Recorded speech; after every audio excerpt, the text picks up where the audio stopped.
Eu vou pedir ao Márcio para vir aqui, para darmos início ao nosso estudo, e ele vai ler aqui a passagem no capítulo 4 da Carta aos Colossenses, onde nós ainda nos encontramos.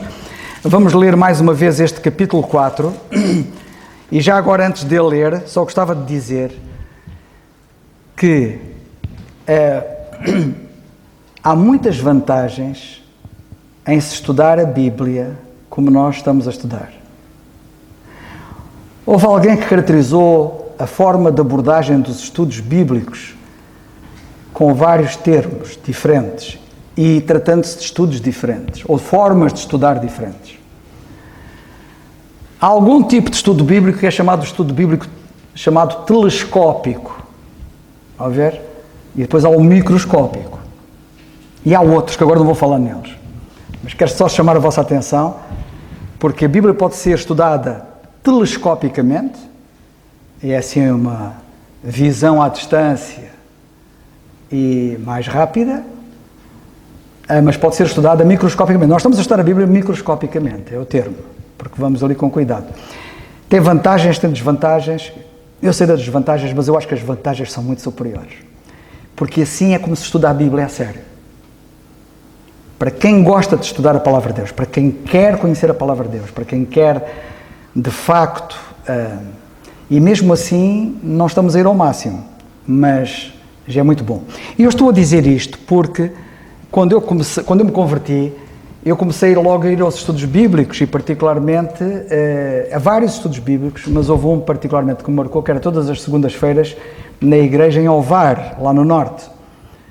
E estava-se a estudar a Carta aos Efésios. Foi dos estudos mais maravilhosos que eu vi. Grandes mestres da Bíblia a ensinar a Palavra de Deus. E eu até tinha uma pasta, que eu trazia uma pasta comigo, e punha a pasta, quando estava sentado na cadeira, punha a pasta em cima dos meus joelhos e era a minha secretária.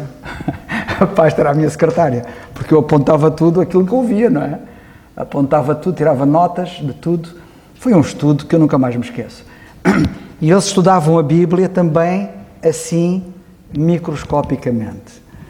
E quero-vos dizer que uma das vantagens de se estudar a Bíblia microscopicamente é que isso faz demorar mais o estudo bíblico.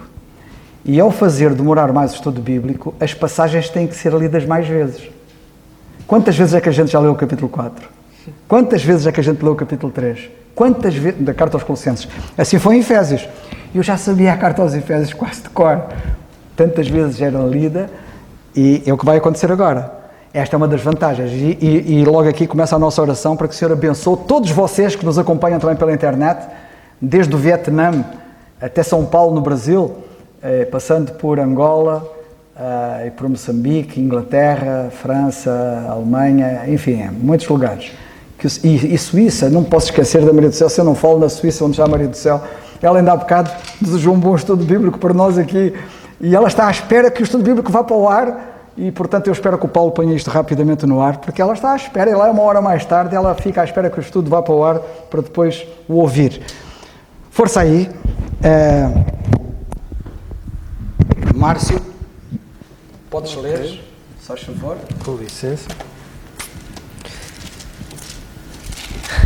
Então vamos proceder à leitura do Colossenses capítulo 4. Vós, senhores, fazei o que for de justiça e equidade aos vossos servos, sabendo que também tendes um Senhor nos céus. Perseverai em oração, velando nela com a ação de graças, orando também, juntamente, por nós, para que Deus nos abra a porta da palavra, a fim de falarmos do mistério de Cristo, pelo qual estou também preso. Para que o manifeste como convém falar. Andai com sabedoria para com os que estão de fora, remindo o tempo.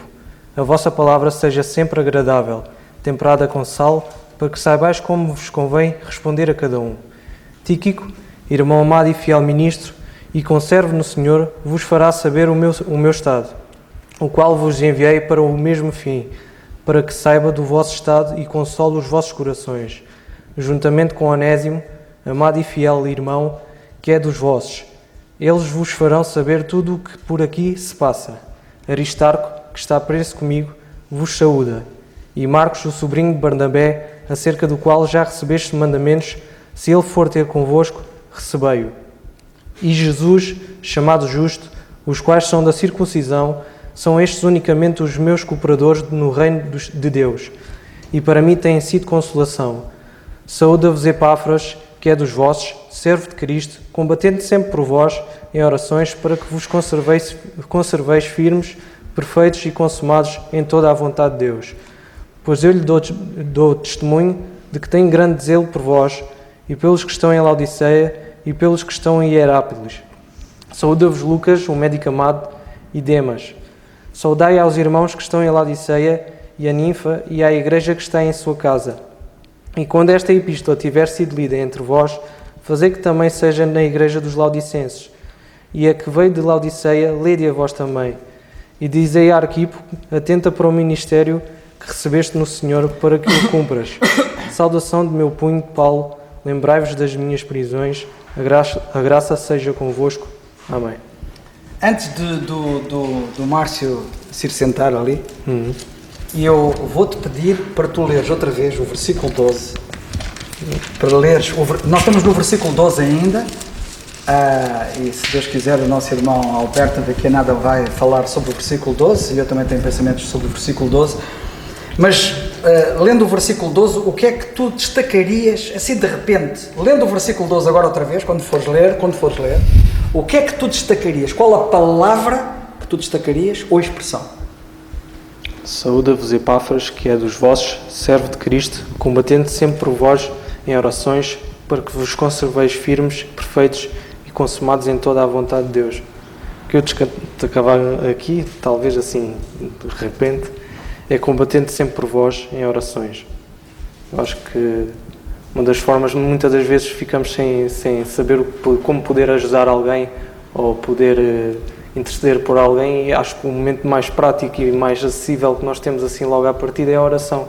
E muitas das vezes pomos a oração de parte e temos sempre aquela necessidade de ajudar fisicamente e estar fisicamente quando muitas das vezes não é possível, mesmo para quando irmãos estão distantes, e quando às vezes a oração tem muito mais poder do que qualquer coisa que nós possamos fazer a algum necessitado.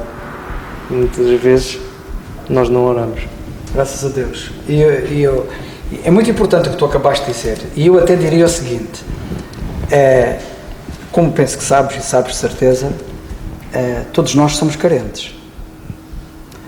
Quando o salmista disse, eu sou pobre e necessitado, nós podemos subscrever, certo? Ou vamos dizer que somos ricos e não temos necessidade de nada. Rico sou, de nada tenho falta.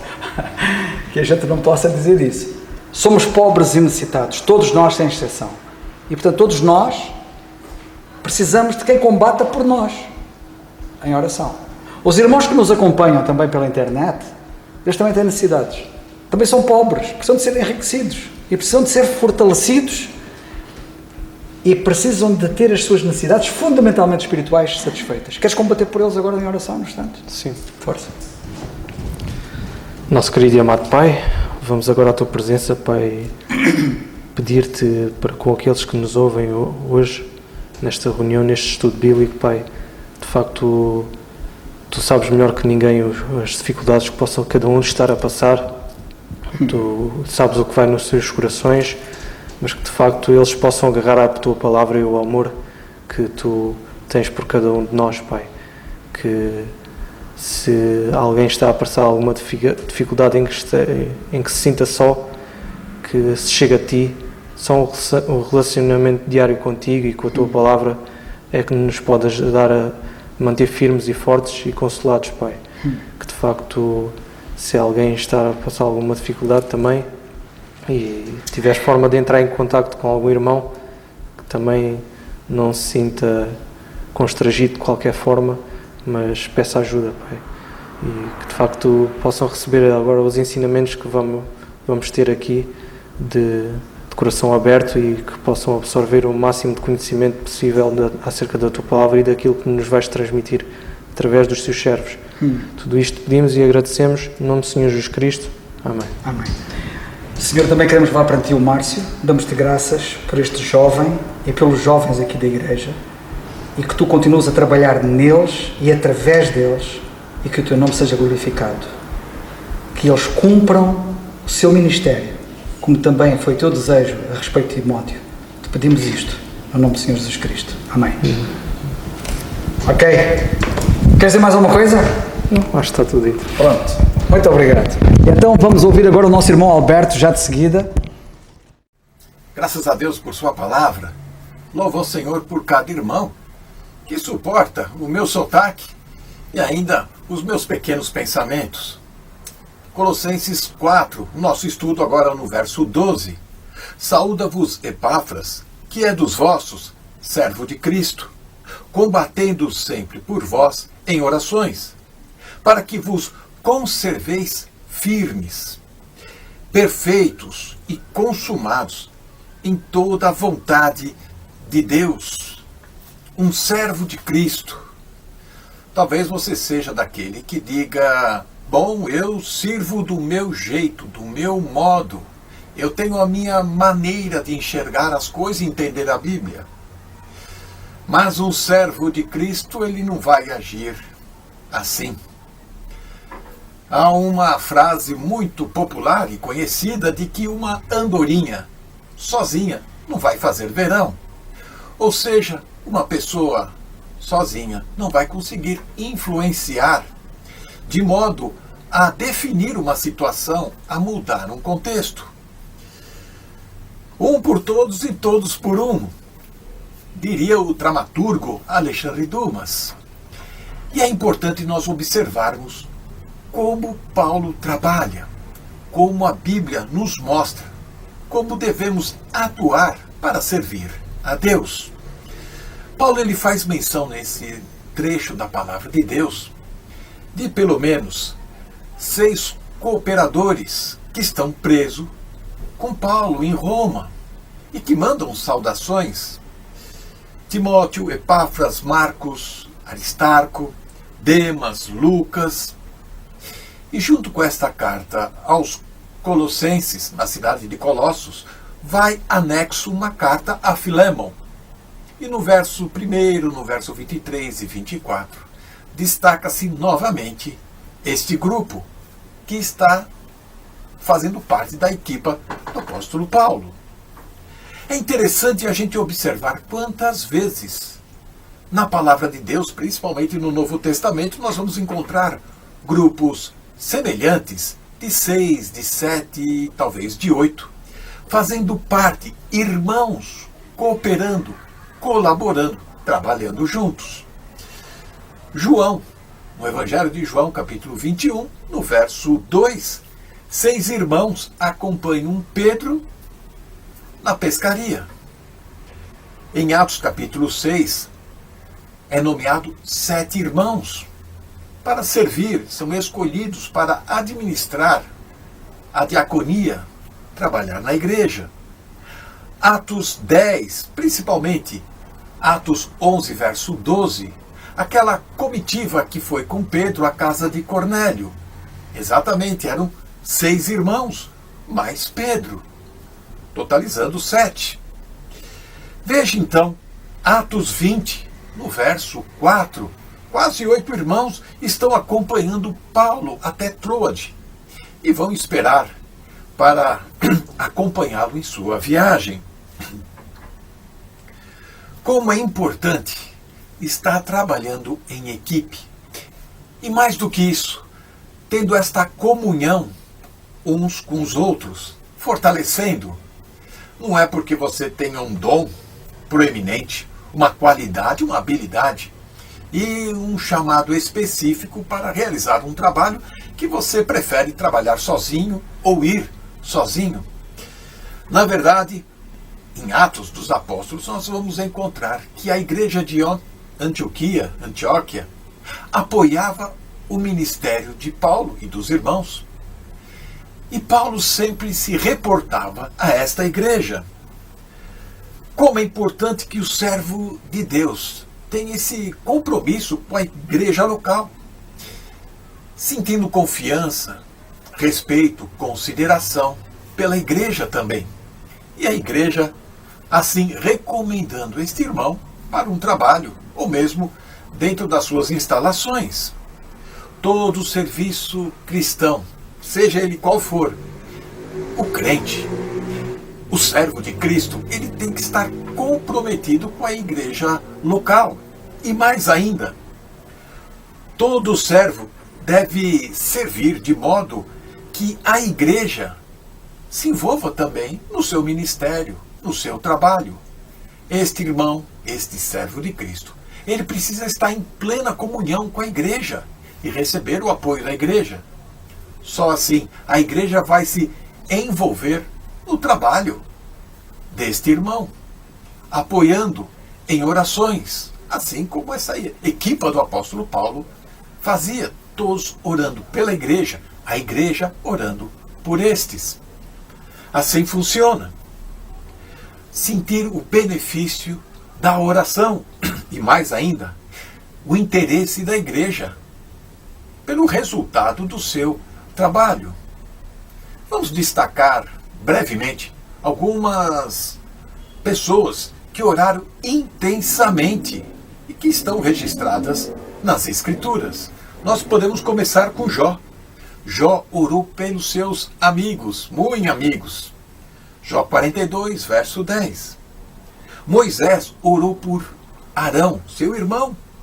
Deuteronômio 9, 20. E também orou por Miriam, Números 12, lá no verso 13. Jesus orou pelos seus discípulos, orou pelos seus. João 17, verso 9 em diante.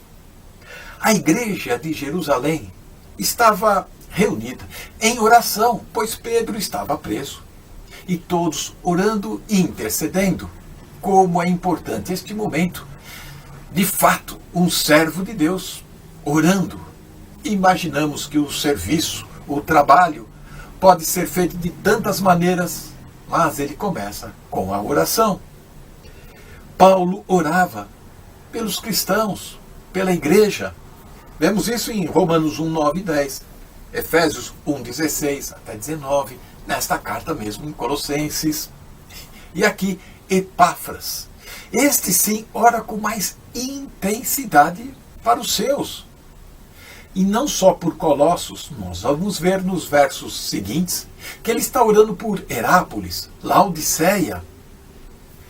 Note e perceba que Epáfras está combatendo em oração. Isso mostra que a vida de oração não é fácil. No começo, precisa adquirir gosto, vontade e, mais ainda, obediência à palavra de Deus. A palavra diz que devemos orar. Vamos orar. Perceba que Epáfras está combatendo em oração.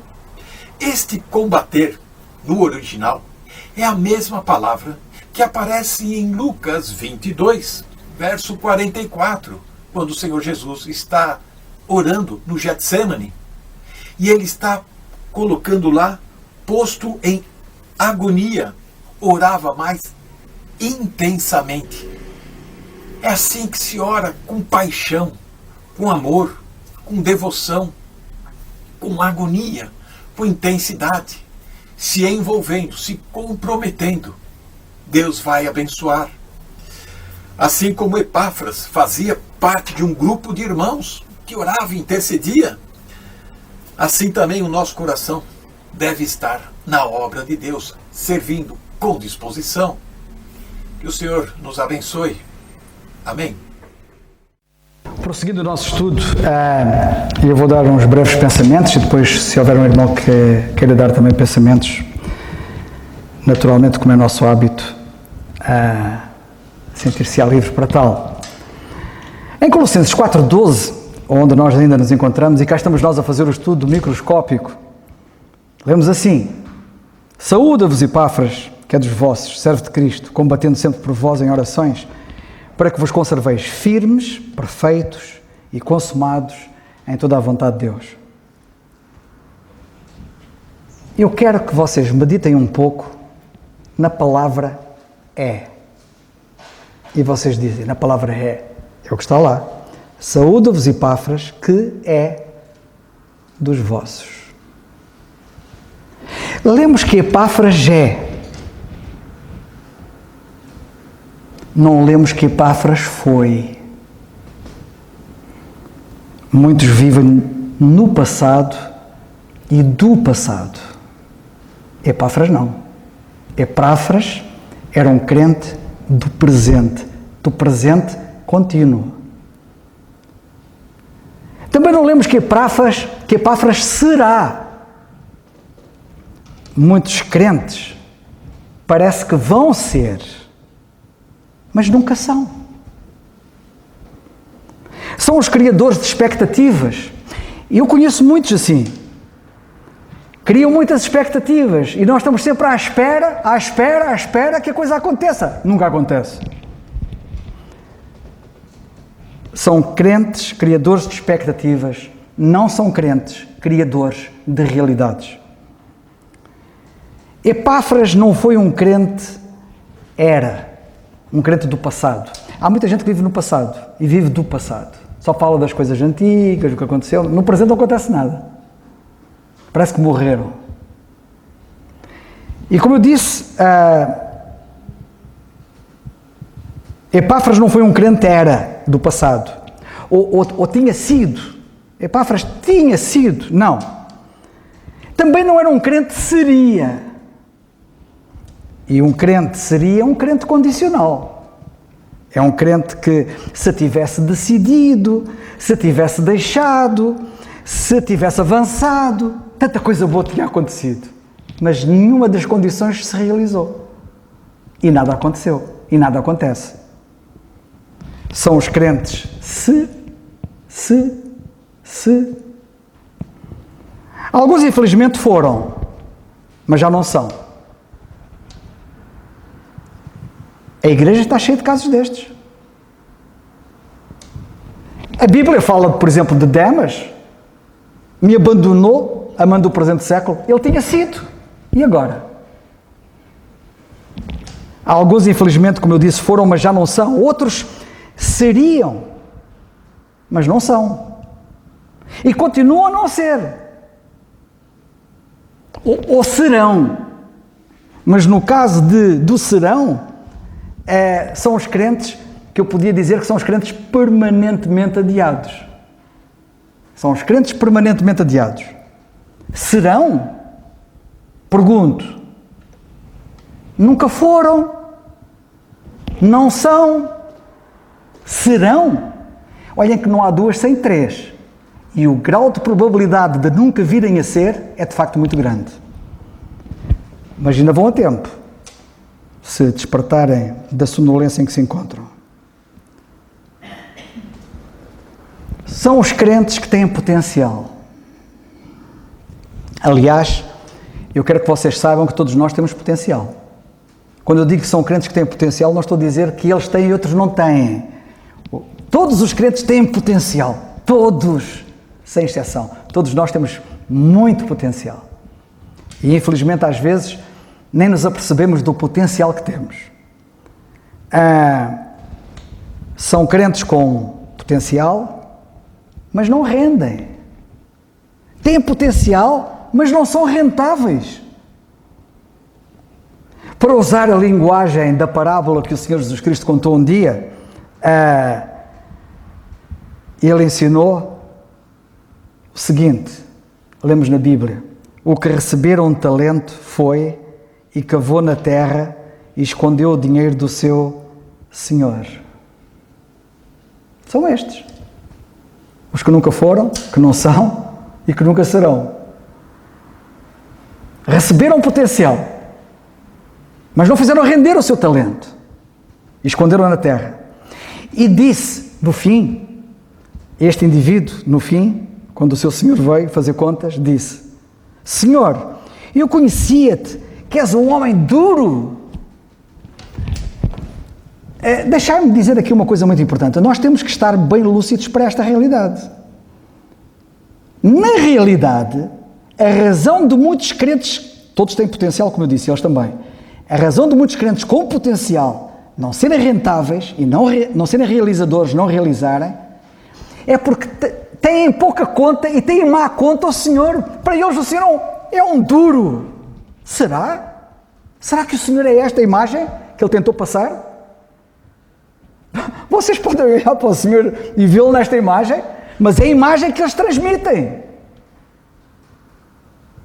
Que Deus nos ajude, porque o Senhor é exatamente a antítese disto. E quando nós percebemos a verdadeira imagem do Senhor, a realidade do Senhor que temos, isso vai nos querer levar a fazer tudo e mais alguma coisa.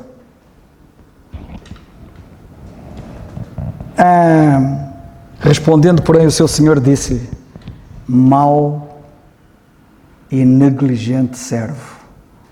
O grande problema não está no Senhor, está nos crentes. São maus e são negligentes. Isto é terrível. Olha que isto é dito pelo Senhor. Não. Se fosse eu a dizer, podia estar aqui a exagerar.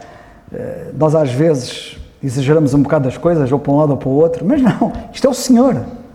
Chamou-o mau servo, negligente servo. Que fim triste, o fim de muitos. Foi o fim dele. E isto é motivo para nós pensarmos seriamente e perguntarmos: que crente sou eu? E agora o que importa é o crente que eu sou. Esqueçamos lá os outros e o outro. Pensemos em nós. Que crente sou eu? Sou um crente do passado? Sou um crente do futuro? Ou sou um crente do presente? Será que sou um crente do futuro? Um crente da utopia? Ou então, se eu quiser dizer que sou um crente do futuro, só se eu quiser significar com isso que eu vou para o céu, porque o meu futuro é o céu. Aí, tudo bem, mas estamos a falar do futuro aqui na Terra, não estamos a falar do futuro no céu. Que sejamos crentes do presente. Epáfras é presente. Vocês conhecem o verbo ser? Quando eu estava na escola e nas aulas de português, uma das coisas que eu aprendi foi que o verbo ser também significa estar, permanecer, ficar. Ainda me lembro disto: ser, estar, permanecer ou ficar. Sejamos irmãos. Estejamos irmãos. Permaneçamos irmãos. Fiquemos irmãos. É isto que é esperado de nós. Era este o Epáfras. Sabem que estes verbos, se vocês forem estudar estes verbos na língua portuguesa, o ser, estar, permanecer, ficar, são chamados verbos de ligação. Epáfras é de facto um aglutinador. Nós precisamos de crentes de ligação. Crentes que aglutinem, que juntem, que agreguem, que somem. Mas que agreguem, que aglutinem. Quem ora como Epáfras orava, e nós já ouvimos várias coisas acerca disto, quem ora daquela maneira é um crente que liga, é um crente que aglutina. E nós precisamos de orar mais para estarmos mais juntos. Epáfras está, permanece e fica. É uma coisa curiosa, e curiosamente até na realidade dele, e na semana passada eu falei acerca disso, ele não foi a Colossos levar a carta, ele era de Colossos, ele era um colossense. Ele ficou, ele permaneceu com o apóstolo Paulo ali naquele sítio. E depois há outra coisa curiosa. Vocês já repararam como é que ele é chamado? Servo de Cristo. Este é o melhor designativo que nos pode ser dado. O melhor qualificativo que nós podemos alcançar, que nós podemos ter. E a pergunta aqui também se levanta: o que é que eu sou? Eu sou um servo de Cristo? Alguns têm outros qualificativos. Chamam-se reverendos, pastores, como título, bispos. Epáfras, servo de Cristo. Estão tão equivocados os que assim pensam e assim agem e procedem, porque pensam que é isso que lhes dá valor. O que nos dá valor, irmãos, não são títulos pomposos. Não é isso que nos dá importância e valor. Tem valor e importância quem é servo. E eu já várias vezes disse, e vou repetir porque nunca é demais, que do conceito mundano, no conceito das pessoas do mundo, a pessoa é tão mais importante e tem tão mais valor quanto maior for o número de pessoas que o servem. Um indivíduo que tenha, imaginem, 30 mil empregados, do ponto de vista do mundo, tem muito mais valor, é muito mais importante do que um indivíduo que tem 1 ou 2 empregados. Mas do ponto de vista bíblico, do ponto de vista do Senhor, a pessoa é tão mais importante e tem tão mais valor quanto maior for o número de pessoas a quem nós servimos. Servo de Cristo. Não é amo. Ele não era um senhor, um amo, tinha ali muita gente a servi-lo. Não, ele queria era servir muita gente. E já tinha servido toda aquela igreja, e provavelmente Herápolis, e Laodiceia, e agora estendeu o serviço a Paulo e aos seus companheiros ali na prisão. Mas, na mente dele, ele era servo. Não era da igreja, nem dos crentes, nem de Paulo, era servo de Cristo. E é isso que nós precisamos de apreender, que vai fazer em nós toda a diferença. E pronto, não tenho mais nada para dizer, fico por aqui hoje e vamos ouvir, talvez o Dário tenha algum pensamento. Se não tiver, veja aqui terminar, Dário, se faz favor. Está bem?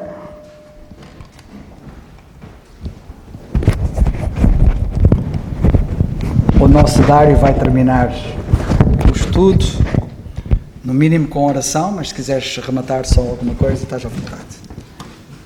Vamos só terminar com a oração então.